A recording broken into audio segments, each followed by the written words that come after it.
나는 단 거 싫어, 단 음식 싫어해, 이런 분들 굉장히 많이 계세요. 결코 사람들이 단 거를 많이 안 먹지 않습니다. 엽떡 레시피의 경우도 달지 않은 게 아니에요. 일반 떡볶이랑 똑같이 달거나 오히려 더 답니다. 다만 매운 게 500 정도를 해버리니까 이 단맛이 매운 것에 묻히는 겁니다. 만약 엽떡에서 단맛이 사라지면 사람들이 엽떡을 맛있다고 느낄까요? 절대 그렇지 않습니다. 그럼 결국 사람들이 좋아하는 음식이나 식품 이런 것들을 만들기 위해서 단맛을 어떻게 잘 활용하는지가 사람들이 끌리는 맛, 사람들이 좋아하는 맛을 만들어내는 가장 기본적인 방법인데, 문제는 이 단맛을 적절하게 사용하는 방법을 아는 분들이 생각보다 별로 없다라는 거죠.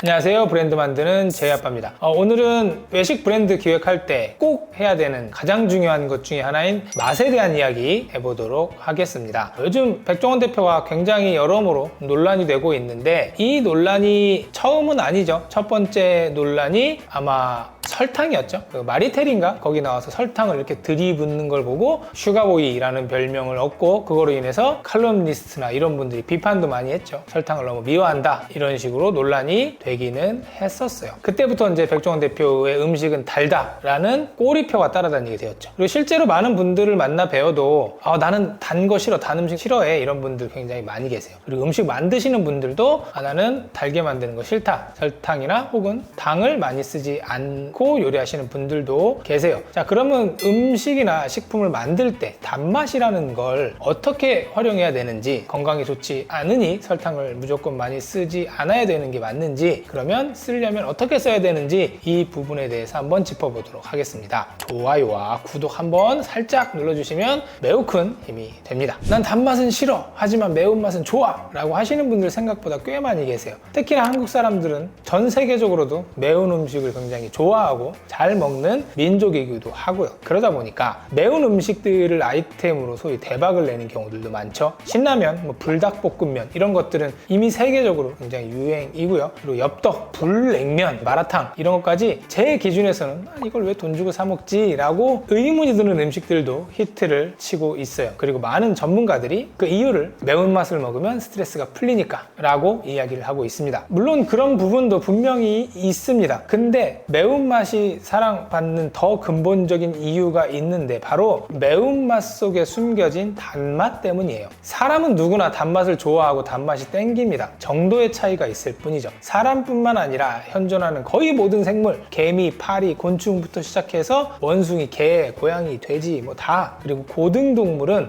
단맛을 좋아하고 심하면 단맛에 중독까지 됩니다. 우리 신체가 단맛으로 에너지원을 만들기 때문에 그건 어쩔 수 없는 거예요. 단맛을 싫어하신다는 분들도 2끼 정도 굶고 따뜻한 밥 한 숟갈 딱 입에 넣었는데 단맛이 쫙 오는 걸 싫어하시는 분은 아마 한 사람도 없을 거예요. 마찬가지로 시중에 판매하는 거의 모든 음식에는 비율이 다를 뿐 단맛이 들어가 있어요. 일전에 제가 회사 생활을 할 때 엽기 떡볶이, 그러니까 엽떡의 레시피를 카피해라 라는 지령을 받은 적이 있어요. 그래서 여러 가지 테스트를 해보고 이제 거의 흡사하게 맞추긴 했는데, 엽떡 레시피의 경우도 달지 않은 게 아니에요. 일반 떡볶이랑 똑같이 달거나 오히려 더 답니다. 일반 달달한 떡볶이가 단맛을 100이라고 했을 때 엽떡도 100 혹은 120까지 단맛을 맞춰요. 다만 매운 게 500 정도를 해버리니까 이 단맛이 매운 것에 묻히는 겁니다. 만약 엽떡에서 단맛이 사라지면 사람들이 엽떡을 맛있다고 느낄까요? 절대 그렇지 않습니다. 실제 조미료만으로 낼 수 있는 거의 완벽한 맛이라고 불려지는 라면 스프를 봐도 성분은 알아들을 수 없는 용어들이 엄청 많죠. 구연산, 정백당, 양념 간장분, 풍미분말, 향미진진제, MSG 블라블라 써있는데, 결국은 라면 스프도 단맛을 내는 설탕이 상당 부분 들어가 있습니다. 햄버거나 피자, 치킨 이런 건 안 달지 않냐 라고 얘기할 수 있지만, 걔네도 단맛, 짠맛, 그리고 기름, MSG 이게 버무려져서 단맛이 생각보다 많이 느껴지지 않을 뿐이지 많은 당이 들어가 있습니다. 지난번에 제가 MSG 관련된 영상에서도 한번 말씀드린 적이 있는데, 현존하는 거의 모든 음식에는 단맛이 들어가 있어요. 그리고 그 단맛을 어떻게 조절하는지가 이 음식 굉장히 맛있다 라고 느끼게 만들 수 있는 포인트로 사용되고 있습니다. 요즘 제로 슈가 상품이 많이 쏟아지는 이유도 결국엔 단맛은 포기하고 싶지 않아요. 하지만 몸에 덜 나쁘다라는 인식을 주기 위해서 이런 것들이 파는 거지, 결코 사람들이 단 거를 많이 안 먹지 않습니다. 그럼 결국 사람들이 좋아하는 음식이나 식품 이런 것들을 만들기 위해서 단맛을 어떻게 잘 활용하는지가 사람들이 끌리는 맛, 사람들이 좋아하는 맛을 만들어내는 가장 기본적인 방법인데, 문제는 이 단맛을 적절하게 사용하는 방법을 아는 분들이 생각보다 별로 없다라는 거죠. 단맛을 나는 조미료를 굉장히 많죠. 누구는 설탕 쓰고, 누구는 흑설탕 쓰고, 누구는 황설탕 쓰고, 누구는 올리고당 쓰고, 누구는 물엿 쓰고, 누구는 시럽 쓰고, 꿀 쓰고, 누구는 사과 갈아서 쓰고, 누구는 키위 갈아서 쓰고, 누구는 파인애플 갈아서 쓰고. 이 모든 레시피들을 제가 다 설명드릴 수는 없지만 단맛을 내는 기본적인 재료들의 활용 방안에 대해서는 간략하게 몇 가지만 소개하도록 하겠습니다. 단맛을 내는 기본적인 조미료와 재료들, 그리고 이런 것들이 어떤 용도에 쓰일 때 가장 극대화된 단맛을 낼 수 있는지 몇 가지만 좀 얘기를 해보려고 하는데, 첫 번째는 설탕입니다. 흰설탕. 단맛을 내는 가장 기본적인 재료죠. 일단 흰색이다 보니까 음식 색깔을 변화시키지가 않아요. 그리고 음식의 향도 변화시키지가 않아요. 음식의 기본 가지고 있는 색깔, 풍미 이런 것들을 유지하고 단맛만 내고 싶을 때 주로 흰설탕을 써요. 그러다 보니까 여기저기 다 쓰이죠. 음료에도 쓰이고, 고기에도 쓰이고, 생선에도 쓰이고, 뭐 샐러드에도 쓰이고, 물김치, 백김치에도 쓰이고, 동치미에도 쓰이고, 다 쓰입니다. 이게 가장 기본적인 거고요. 그럼 흑설탕은 뭐냐? 설탕에 카라멜을 섞어서 이렇게 비벼서 만든 겁니다. 카라멜이라는 게 결국엔 설탕이랑 미원이랑 이거를 열을 가해서 약간 태우는 건데, 어쨌든 그걸 해서 설탕이랑 비비는 겁니다. 그러다 보니까 설탕인데 카라멜 향이랑 버터 향이 조금 나요. 근데 당도는 설탕보다 조금 약합니다. 그 색깔이 진하니까 갈비찜이나 고기 들어간 거, 색깔이 진한 음식을 만들 때 많이 쓰고요. 그리고 흑설탕은 흡착이라고 하죠.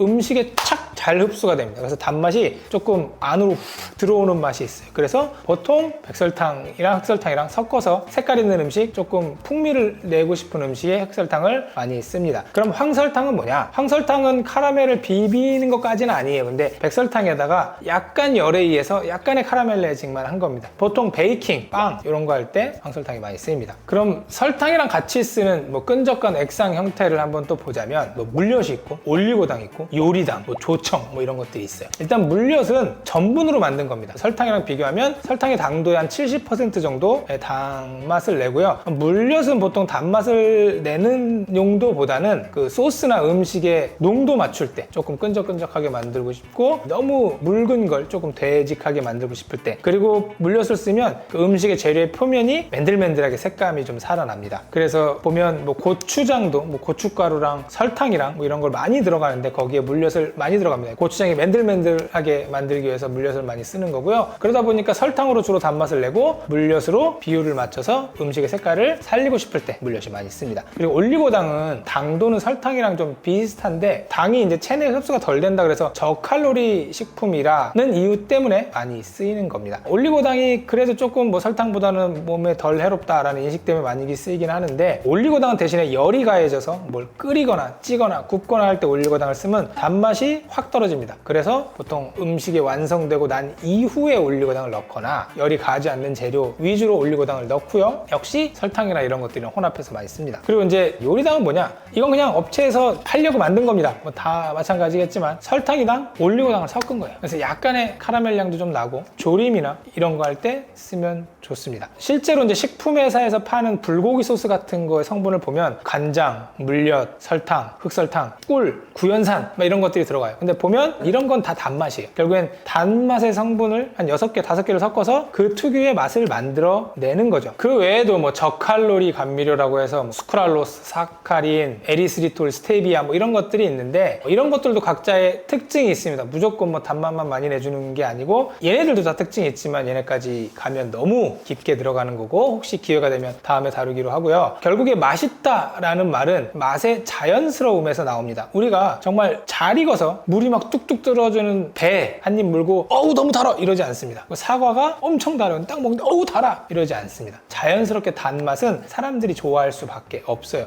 그래서 결국엔 단맛도 재료를 적절히 혼합하고 조리하고 자연스러운 단맛을 이끌어낸다면 누구에게나 맛있다라는 반응을 이끌어낼 수가 있을 거예요. 당연히 뭐 제가 설탕을 많이 써라 그러면서 달게 만들어라 라고 권장하진 않습니다. 하지만 이왕 단맛을 낼 거라면 여러 가지 특징들이 있는 단맛을 재료별로 잘 맞게 적절하게 활용을 하시고 음식을 만들어 주셨으면 하는 바람의 영상을 찍어봤고요. 사람들이 단맛을 좋아하지 않는다는 건 부자연스러운 단맛을 좋아하지 않는다라는 거예요. 적절한 단맛을 잘 사용하셔서 손님들이, 고객들이 내가 만든 음식을 너무 맛있다 라고 느낄 수 있는 그런 메뉴를 만드셨으면 좋겠습니다. 감사합니다.